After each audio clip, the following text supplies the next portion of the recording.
வணக்கம். கதிரவன் டாக்கீஸுக்கு உங்களை அன்புடன் அழைக்கின்றேன்.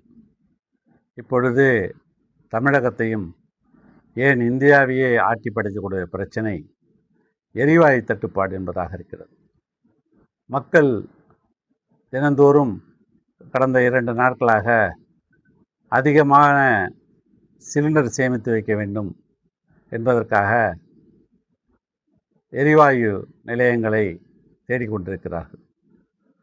ஏற்கனவே ஒரு சிலிண்டர் ரீஃபில் பண்ணுவதற்கு 21 நாட்கள் முன்பாக பதிவு செய்ய வேண்டும் என்ற நிலைமை இன்று 25 நாட்களுக்கு முன்பாகவே பதிவு செய்ய வேண்டும் என்று அறிவிக்கப்பட்டிருக்கிறது. ஒன்றிய அரசு எரிவாயு தட்டுப்பாடெல்லாம் கிடையாது, போதிய அளவு கையிருப்பு இருக்கிறது என்று சொன்னாலும் கள நிலவரம் வேறு மாதிரியாக இருக்கின்றது.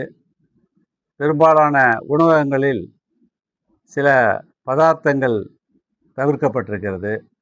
இன்னும் சில உணவகங்களில், முன்னணி உணவகங்களில் கூட 2 நாட்களுக்கு தேவையான எரிபொருள் தான் இருக்கிறது.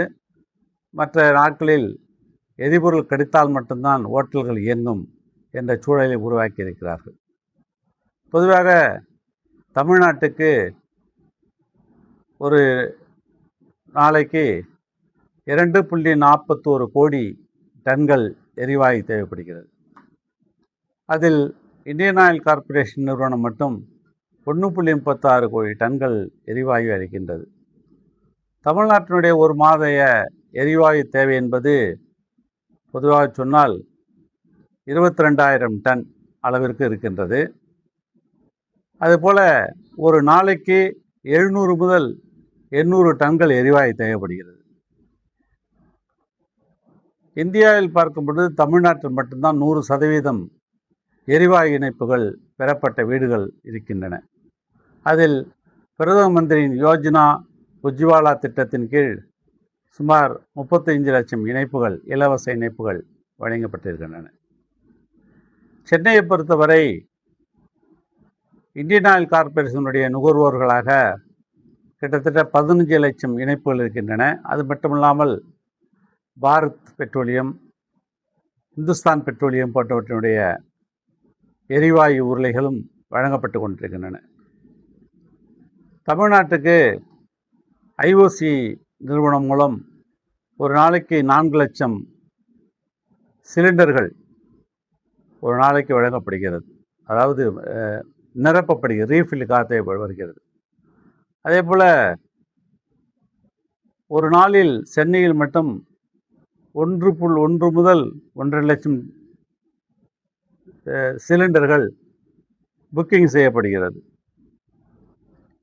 அதைவிட மக்களை பாதிக்கக்கூடிய ஒன்றாக இந்த மாத துவக்கத்திலேயே எரிவாயு விலை உயர்வாகி இருக்கிறது. இப்பொழுது எரிவாயு தட்டுப்பாடு என்ற நிலையில் பொதுமக்களுடைய அன்றாட வாங்கும் திறன் குறையக்கூடிய அளவிற்கு விலைவாசிகள் உயர்ந்து கொண்டிருக்கின்றன. ஓட்டல்களில் கூட அந்த உணவகங்களில் விலை ஏற்றக்கூடிய காரணங்கள் காணப்படுகிறது. காய்கறி, கீரை, அன்றாடம் தேவைப்படக்கூடிய மளிகை பொருட்கள் இவற்றின் ஏற்றுமதி அல்லது அதனுடைய நகர்வு, டிரான்ஸ்போர்ட்டேஷன் மிக குறைவாக இருக்கக்கூடிய காரணத்தால், வாகனங்கள் இயக்கப்படாமல் இருக்கக்கூடிய காரணத்தால் அதனுடைய விலையும் உயர்வதற்கான வாய்ப்புகள் இருக்கின்றன. அது மட்டுமல்லாமல் சிஎன்ஜியில் ஓடக்கூடிய ஆட்டோக்களும் இயங்காமல் நிற்கக்கூடிய சூழலில் போக்குவரத்து தடைபடக்கூடிய சூழல் இருக்கின்றது.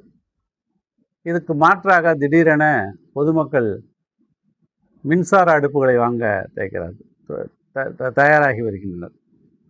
எனக்கு தெரிந்த ஒரு கடையில், சென்னையில் உள்ள எத்ராஜ் ஸ்டோர்ஸ் என்ற கடையில் ஒரே நாளில் ஆயிரக்கணக்கான இந்த மின்சார அடுப்புகள் விற்கப்பட்டு இப்பொழுது அங்கு மின்சார அடுப்புகளை விற்பனைக்கு இல்லை என்ற நிலை உருவாக்கப்பட்டிருக்கிறது. இப்படி மக்கள் நிலையை சற்றும் புரியாமல் ஒன்றிய அரசு எரிவாயு இருப்பதாகவும் அதை தட்டுப்பாடு இல்லை என்று கூறுகிறார்கள். இன்றைய கூட ஒரு செய்தியில் பிஜேபி தலைவர் நயினார் நாகேந்திரனுடைய இந்தியன் எரிவாயு நிறுவனத்தை, சிலிண்டர்கள் வழங்கக்கூடிய அந்த டீலர்ஸ் கடையை பொதுமக்கள் முற்றுகையிட்டார்கள் என்ற செய்தி வருகின்றது. இது மேலும் பரவாமல் தடுக்க வேண்டிய பொறுப்பு ஒன்றிய அரசுக்கு இருக்கின்றது. இது குறித்து மாண்புமிகு தமிழக முதல்வர் அவர்கள் ஒன்றிய அரசினுடைய தலைமை அமைச்சரான மோடி அவர்களுக்கு கடிதம் எழுதி அது அவருடைய பரிசீலனை இருப்பதாக சொல்லப்படுகிறது. இது ஒட்டுமொத்த மக்களுடைய அடிப்படை பிரச்சனையை நோக்கி இருக்கக்கூடிய ஒன்று. ஏற்கனவே ட்ரம்ப் அவர்கள் இந்தியா ரஷ்யாவில் எண்ணெய் வாங்கி கொள்ளலாம் என்று ஒரு உத்தரவை பிறப்பித்ததாக சொல்லியிருக்கிறார்கள். அந்த உத்தரவை பார்க்கும் பொழுது இந்தியா ஒரு இறையாண்மை கொண்ட சுதந்திர நாடா அல்லது ட்ரம்பினுடைய கையில் இருக்கக்கூடிய ட்ரம்பினுடைய ஆணைக்கு செயல்படக்கூடிய நாடா என்பதை இதுவரை ஒன்றிய தலைமை அமைச்சர் மோடி அவர்கள் மறுத்து கூறவே இல்லை. இந்த சூழலில் மக்கள் அன்றாடம் படும் பிரச்சனைகளை மறைப்பதற்காக மாண்புமிகு பிரதமர் அவர்கள் 11ஆம் தேதி தமிழ்நாட்டுக்கு வழக்கம் போல தேர்தலுக்கு விசிட் அடிக்கிறார். அந்த விசிட்டில் என்னென்ன செயல்படுத்த முடியாத செய்திகளை எல்லாம் கூறப்போகிறார் என்று தெரியவில்லை. எய்ம்ஸ் மருத்துவமனை ஒன்றே ஒன்றிய அரசு எந்த அளவிற்கு மாற்றாந்தாய் மனப்பான்மையுடன் தமிழக அரசை நடத்தி வருகிறது என்பது தெரியும். இந்த வகையில் எரிபொருள் தட்டுப்பாடு மேலும் நீடிக்காமல் இருக்க அதற்கான வழிவகைகளை ஒன்றிய அரசு உடனே தமிழகத்தில் மேற்கொள்ள வேண்டும் என்று நான் வேண்டி கேட்டுக்கொள்கிறேன். தமிழக மக்களும் நிலைமையின் அவசரம் புரிந்து உங்களுடைய பயன்பாட்டினை ஓரளவுக்கு குறைத்து கொண்டால் இந்த பிரச்சனை தீரும். அதே போன்ற ஒரு பேனிக்கான சூழ்நிலை வர வேண்டாம். அந்த சூழ்நிலையை நாமளே உருவாக்கி கொள்ள வேண்டாம். போர் என்றால் உலகத்திற்கு ஆபத்து வரும் என்று தெரிந்திருந்தும் உலகத்தில் போரை திட்டமிட்டு நடத்தி வருகிறார்கள். மனிதனுக்கு தேவை அமைதியும் அன்பும் கண்ணியமான வாழ்க்கையும். அதை கொடுக்க வேண்டியது ஒவ்வொரு நாட்டின் கடமையாகும். அந்த வகையில் எரிவாயுக்கு அதன் காரணம் விலைவாசி உயர்வு இவற்றை தவிர்க்க ஒன்றிய அரசு உடனடியாக செயல்பட வேண்டும் என்று கேட்டுக்கொள்கிறேன். நன்றி, வணக்கம். தொடர்ந்து சந்திப்போம். எங்கள் அன்பின் தலைவரே, எங்கள் நம்பிக்கையின் விளக்கே, அண்ணா அண்ணா எங்கள் அண்ணா, மக்களின் அன்பு செய்த அண்ணா. உங்களின் சேவையில் நாடு வளரும், உங்கள் பின்னாலே நாங்கள் செல்வோம்.